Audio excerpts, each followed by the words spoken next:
And one.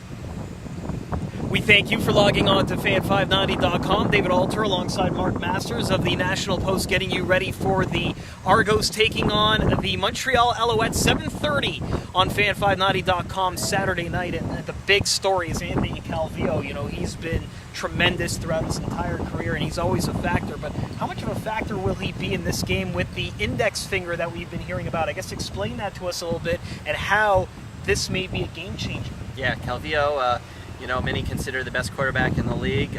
Dislocates the index finger on his throwing hand near the end of last week's game against the Saskatchewan Roughriders. He's never had this sort of injury in his career, so a lot of people are wondering how he's going to respond. Talking to Herb Zurkowski of the Montreal Gazette, he's been at the Alouettes practices all week, and he says Calvillo's looked fine.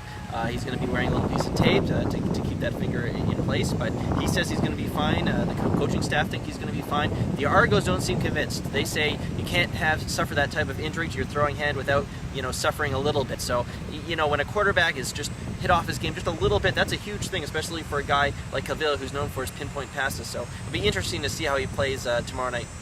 Also, to further add to that point, Jim Barker mentioned that it is the index finger on the throwing arm, which is the most critical finger when it comes to releasing the ball, which has a large part to do with the way the direction of the ball is going to go and the speed, the velocity, which is speed as well, and all sorts of other goodness as well. But let's talk about the Argos now, and no severe lineup changes, but when you look at the way they got dominated in Montreal, is there reason to believe that they have a fighting shot at this one? Yeah, of course. I mean, they were in the game in Montreal until halftime, and in the second half, Montreal pulled away. They're playing at home now where they're undefeated this season.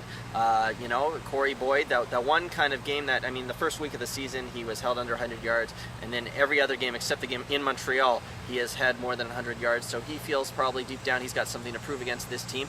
And yeah, I think the Argos have a shot at home to keep this game close against Montreal, and as we've seen, if they are close in the fourth quarter, they tend to win the game, so we'll see what happens. Well, let's talk about discipline. The Argos got away from their entire game in that game in Montreal. Now, will they learn from it? Because it seems like when they get undisciplined is when things seem to unravel. Yeah, Montreal's too good of a team that if you play undisciplined, you can kiss the game goodbye. So they're going to have to, cut down on silly penalties and keep that focus that they've seemed to have late in games. They just don't get rattled. They can't get rattled against Montreal, and it's so easy to get rattled against the Alouettes because they do everything well. They do all the small things right, and it's so easy as an opposing player to just get frustrated and get out of your game. He's Mark Masters of the National Post. You can follow him on Twitter at Mark H. Masters. I'll be live tweeting the game from the sidelines, which I've never actually done before, so that should be interesting. You can follow me at OK Listen. The game on fan590.com Saturday night at 7:30. Thanks for logging on to Wait, 1 second. You didn't ask for a prediction. Oh, that's right. Okay, let's do that one then. Okay, final prediction. Final prediction, I like the Alouettes to win, but I think it will be a closer game than many expect.